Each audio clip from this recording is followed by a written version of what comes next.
지공이 정법, 지극한 공이 바른 법. 내가 전에 어떤 절에 있을 때 윤보산 화상이 나와 만나서 얘기를 하다 중이 됐습니다. 그분은 순전히 윤씨 기독교 집안의 종가로서 호랑이 집이고 풍신도 잘나고 학문과 덕망이 높고 전에 일본 사람들이 수양 전집 25권을 거의 다 외운 천재입니다. 우선 집에 상의를 해서 허락되도록 해야 할 테니 글을 하나 써달라고 종이를 내놓는데 보니까 윤가용선이라고 쓴 자기네 전용 용지였습니다.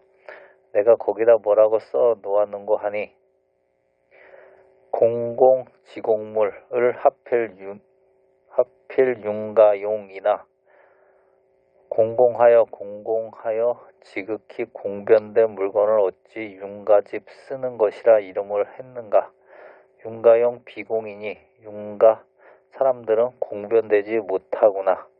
천공지역공한데 하늘도 공변되고 땅도 공변되어 천지만물이 다 공변된데 공변된데 이나인 불공 어찌해서 사람만이 공변되지 못한가. 욕식인 공인인데 지극히 공변된 생활을 하는 게 누구인가. 날더러 누가 물으면 차지 윤가용이라 이 윤가 내가 이 종이를 쓰는 것이라 하겠다. 윤가를 욕하다가 끝에 와가지고 지공한 사람이 누구나 윤가 내가 쓰는 종이라고 대답하니 이게 아주 멋지다는 평을 받은 일이 있습니다. 우리 불교를 믿는 사람은 탁 트여서 벗어납니다. 천지 만물이 제멋대로 있는 것을 왜 사람이 침략하느냐, 서로 잡아먹으려고 하느냐. 그래서 이 골짜기 저 골짜기 한계를 막고 38선같이 국경이 생기고 민족이 모두 달라지고 하니 이게 사람이 모두 잘못된 것입니다. 그러니 이런 것을 바로잡는 부처님이 가르침만이 바른 법이고 정교입니다. 누에가 제 입으로 시를 내가지고 번데기가 되어서 고치 안에 갇히듯이 사람도 전부 천당이나 지옥이나 제가 만들어 가지고 구속되고 얽혀 있으므로 이런 윤회에서 해방되어 자유로울 수 있도록 사람을 지도하는 게 정교입니다. 우리가 다른 경을 다 못 배웠더라도 금강경만 배우면 10년 경 본 것처럼 경 보는 눈이 열린다 하여 경환이라고 그러는데 이 금강경의 뜻을 바로 알아서 마음이 열리면 곧 부처님의 바른 법, 정교에 바로 들어서게 됩니다. 정법을 닦는 인천도사. 바른 법이 들어있는 경책을 마땅히 소중하게 여기고 이 법을 설명하는 법사도 역시 다시 없이 공경에 받들어야 할 것입니다. 부처님 탑이나 부처님 모셔놓은 법당이나 같이 할 것이니 그렇게 해야 할 귀중한 존재라는 그런 뜻입니다. 하물며 또한 어떤 사람이 금강경 전체를 받아가지고 또 읽기도 하고 끝까지 외우기도 하고 그랬다면 얼마나 그 사람을 우리가 받들어야 하겠는가. 천자도 꿇어 엎드려서 어깨나 허리를 밟고 법상에 올라가도록 받들고 하는 것은 복 지으려고 그렇게 합니다만 양무제 같은 그런 굉장한 영웅 호걸도 그런 짓을 했습니다. 이런 금강경, 화엄경 같은 법을 잘 알고 보니 우리 속이는 아무리 국왕이 아니라 천자가 된다 해도 죄악투성이니 수도하는 도인을 한번 존경하여 받들어야 하겠고 큰 인연을 맺자는 뜻입니다. 신라 고려 때만 해도 중은 누구에게 인사를 하지 않는 정도로 존중되어 불교 중심의 사회였습니다. 250개를 받아서 비구승이 되기 전에 10개를 받아서 13위승만 되어도 그날부터 이런 대우를 받습니다.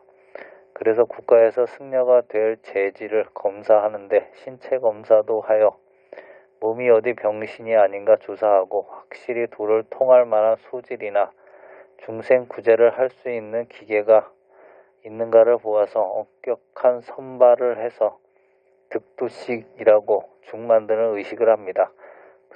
그렇게 하면 부모가 다 와서 앉아야 하고 국왕이 앉고 대신도 앉고 그때는 수천 명 국민이 옵니다. 경을 잘 설법하는 이가 나오고 계사가 나오고 이래가지고 행렬을 갖추어서 장엄한 형식을 갖춘 뒤에 삼위승 견습생이 됩니다.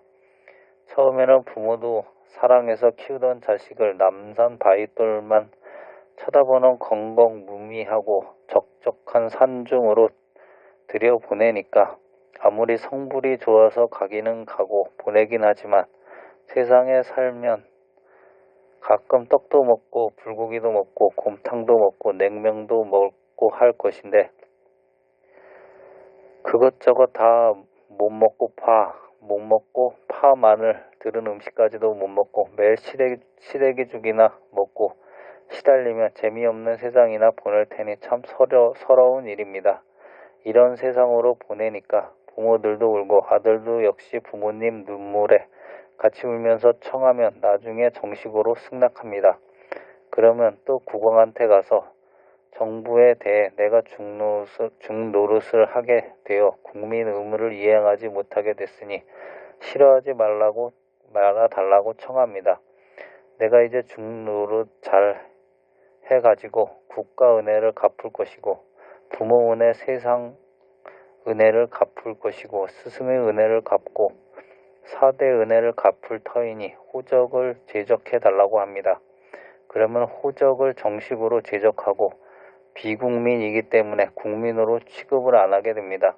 그래서 가령 국법을 위반하더라도 내 나라 백성이 아니니까 승단에서 처벌하는데 사바라이죄라고 하여 이 네 가지 죄를 범하면 승단에서 축출한 뒤에야 국법으로 구속을 하게 됩니다. 이렇게 출가하면 맨 먼저 삼위의 식계를 받습니다. 10가지 계는 살생, 도둑질, 사음, 거짓말, 때 아닌 때 밥 먹는 것 등의 10가지입니다. 그래서 이제 식계만 받으면 삼위승이 되는데 이렇게 되면 벌써 국왕한테 절 안 하고 부모한테 절하지 않습니다. 그러므로 스님들 자리에는 임금이나 천자가 와도 맨 나중에 된 삼위승 끝에 앉게 합니다. 옥황상제가 와도 역시 끝에 앉힙니다. 왕이나 옥황상제라 해도 오용락을 채우기 위해 수단과 방법을 가리지 않는 속인들이고 범부들이기 때문입니다. 지금도 태국에서는 스님이 되면 삼위식계를 받는 그날부터 그 나라 국왕이 절하고 아버지, 어머니가 모두 그에게 절합니다. 이제는 자식이 아니고 국민도 아니고 식계를 받은 그 시간부터 천상 인간의 제일 귀중한 존재고 가장 죄 없는 존재이고 가장 깨끗한 인물이 되었음을 존중하려는 것입니다. 부모 국왕도 이제는 내가 제도하는 중생이란 뜻입니다. 부처님께서도 성불하신 뒤에 인도 천지를 다 돌고 맨 마지막으로 자기 본국으로 돌아가셨는데 아버지인 정반왕이 아들이라 할 수도 없고 또 시탈태자라 할 수도 없고 뭐라고 부를 수가 없어서 어떻게 불러야 하느냐고 물었습니다. 부처님은 세존이시여 하고 부르시라고 하셨습니다. 우리나라에서도 옛날 신라 고려 시대만 해도 승려가 이렇게 존중되었는데 십계는 대개 다음과 같습니다. 사음이라는 것은 성욕에 대한 생각만 해도 파괴라고 그럽니다. 여자의 근처에 몸뚱이만 대도 안 된다는 것입니다. 그러니까 태국 국사가 작년 태국 부대 위문차 왔다가 갔는데 그 태국 부대 지휘관들이 하는 소리가 우리 본국에 있으면 국사 스님 얼굴 한평생 한 번도 뵙기 힘드신데 우리가 한국에 와 있기 때문에 마음대로 보고 종일 모시고 다니기도 하고 우리 먹는 것 가지고 공양을 올리고 그랬으니 참 우리는 복이 많습니다 하며 기뻐하는 걸 본 적이 있습니다. 그런데 70이 넘은 노장들이 돌아갈 때는 비행기 회사에 요구하기를 내가 지금 태국에 갈 텐데 젊으나 늙은이 여성과 한자리에 앉히면 비행기를 안 탄다. 또 같은 차장 같은 여자들이 우리한테 음식을 가져와도 안 된다. 그러니 이런 비행기가 어디 있느냐고 구르는 겁니다. 그러니까 그 정신이 벌써 식계를 받은 것입니다. 늙어 죽어도 그렇고 내 생에도 그럴 것이고 성불을 다 하도록 그렇게 해야 될 것이 아닙니까? 부처님 말씀에 성욕 같은 것이 2가지만 더 있어도 성불할 사람이 하나도 없다고 하셨습니다.